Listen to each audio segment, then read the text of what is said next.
think his main problem as it specifically relates to Say Cheese is the fact that Sean Cotton had the nerve to interview somebody who didn't agree with him, and he felt like that Sean was giving Orsino sparks from state property, giving him a platform to talk shit about him. I think it's his main reason. Yeah.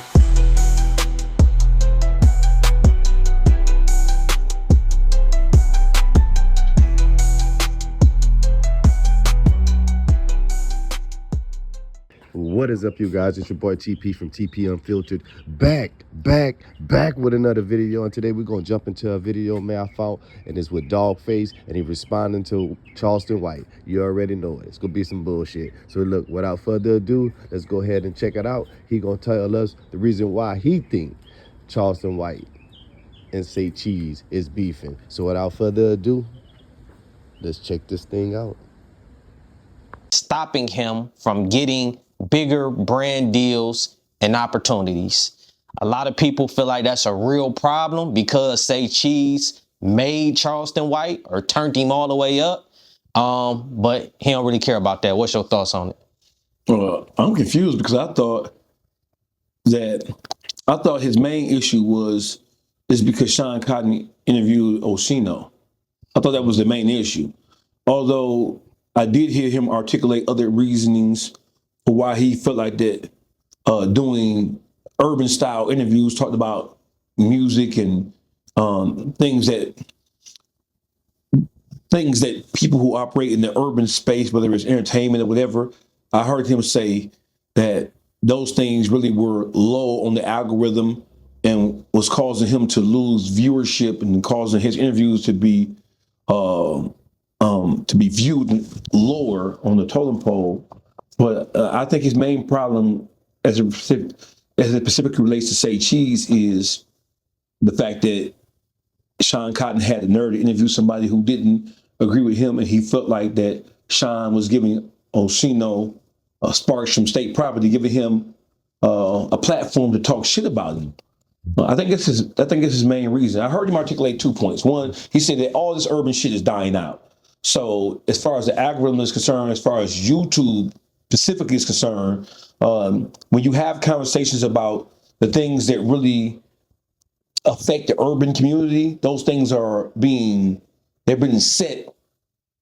been dialed down on YouTube. So you get less views about, if you're talking about rap or anything that has to do with black people in general, YouTube is like dialing those things down in the algorithm on purpose. So if you have to be more of a well-rounded, you have to have more well-rounded subjects in order to keep a particular personality higher up in the algorithm. Than you can't just talk about ghetto hood shit. Yeah. Right? You got to talk about more well-rounded shit. But the whole thing is, Charleston, whoever told you that we gave a about hearing you articulate your point about politics? That's not that's not how you got in front of us to begin with. You got in front of the American public as a whole, and you became known as a spokesperson for the black community specifically because of your take on all things urban, your take on the things that have to do with black people, whether it is religion, entertainment, sports, or what have you. That's how we were introduced to you. Who said we wanted to hear you cross over? We don't want to see you on Joe Rogan, nigga. We want to see you exactly where you at. On Say Cheese, on Real Life Street Stars, on Cam Capone, and the Dancer Project. He fell out with all those guys. I think the main issue is that Charleston White has gotten to the point now where he feel like he don't need the Say Cheeses of the world. I think that he feels like because the urban media platforms, they play to the urban media audience, right? I think he feels like that he's bigger than that. He's outgrown that. I don't think that that they have necessarily did anything wrong to him, or that the conversations have been dumbed down. I think that the conversations that he's been having are the conversations that he's wanted to have. He's wanted to attack black personalities. He wanted to attack. He rose to stardom by attacking rappers and attacking athletes and by attacking prominent black figures in the world of entertainment, sports, or religion, or what have you. That's how he rose to stardom. So I think that he feels like that the conversation that he's having or because I heard him say when he came to Detroit and somebody interviewed him from Detroit, and he kind of like told the brother the reason why I'm not on fire like I used to be a year or two ago is because you guys keep on asking me the same questions about basically nigga shit. Y'all keep on asking me about all these black issues, rappers, and it is true that the conversations about rappers and interviewing rappers and interviewing our so-called urban stars, that conversation is lower on the totem pole. We talked about that shit a year ago. That's nothing new. We talked about how when you concentrate solely on just the thing, the topics that affect black people, that shit is cute until it's not cute. It's interesting until it's not interesting. I mean, how many times can you tell the mother that niggas are stupid?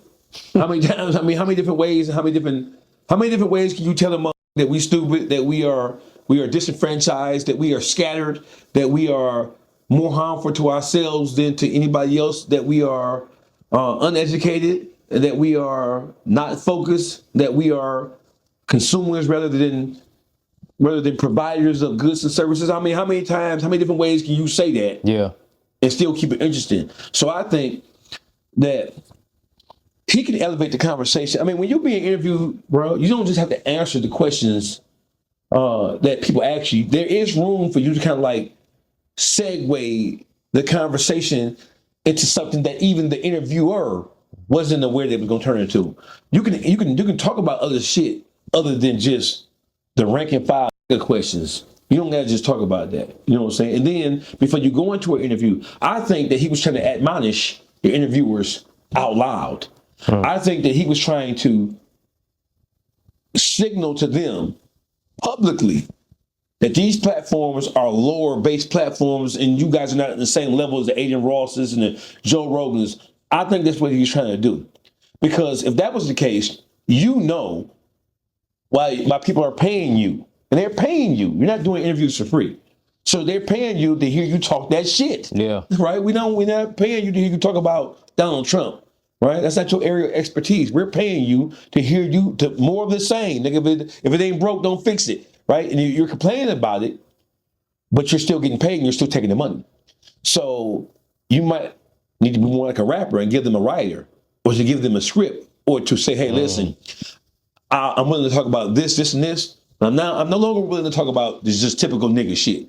And then they'll have a decision to make about whether they want to, or whether the audience would willing to hear you talk about things that of an urban nature. Yeah. Do you believe that he has the capability? Because he has those moments where he get into like black consciousness, that pocket. That's how he started. He started. And he excelled with it. So like, do you, even though you are explaining, I took a trip to the hood so I could make it out. Just so y'all can say I got shit handed